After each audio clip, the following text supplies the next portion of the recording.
নমস্কার বন্ধুরা, তোমরা সবাই কেমন আছো? আশা করি সুস্থ আছো। আমার সন্তান যেন থাকে দুধে ভাতে, এই বিখ্যাত লাইনটি আমাদের জীবনে খুব বড় প্রভাব বিস্তার করেছিল বললে ভুল হবে, এখনও করছে। আমরা আমাদের সন্তানের ভবিষ্যতের কথা ভেবে যে যার সাধ্যমতো টাকা পয়সা সঞ্চয় করে চলেছি। যার যতটুকু ক্ষমতা সে তার সাধ্যমতো তার সন্তানের জন্য জমিয়ে চলেছে। গরিব থেকে বড়লোক পর্যন্ত আমরা এই কথাতেই বিশ্বাসী। আমরা মানুষ যেটা অধরা সেটাকেই ধরতে চাই, কিন্তু যেটা সহজ সরল পদ্ধতি সেটার দিকে ফিরে তাকাই না পর্যন্ত, সেটাকে এড়িয়ে চলি। হ্যাঁ বন্ধুরা, আমি বলছি পরিবেশ দূষণ নিয়ে।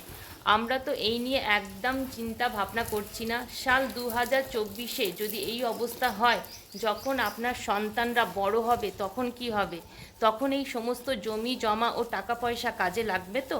এই জন্য এখন থেকে আপনার সন্তানের ভবিষ্যতের কথা ভেবে গাছের উপকারিতা সম্পর্কে এবং আপনার সন্তান যাতে কিভাবে গাছ পরিবেশের ভারসাম্য বজায় রাখে সেই সম্পর্কে তাকে সচেতন করুন এবং আপনার সন্তানকে গাছ লাগাতে শেখান, গাছকে কিভাবে পরিচর্যা করতে হবে সেটা শেখান।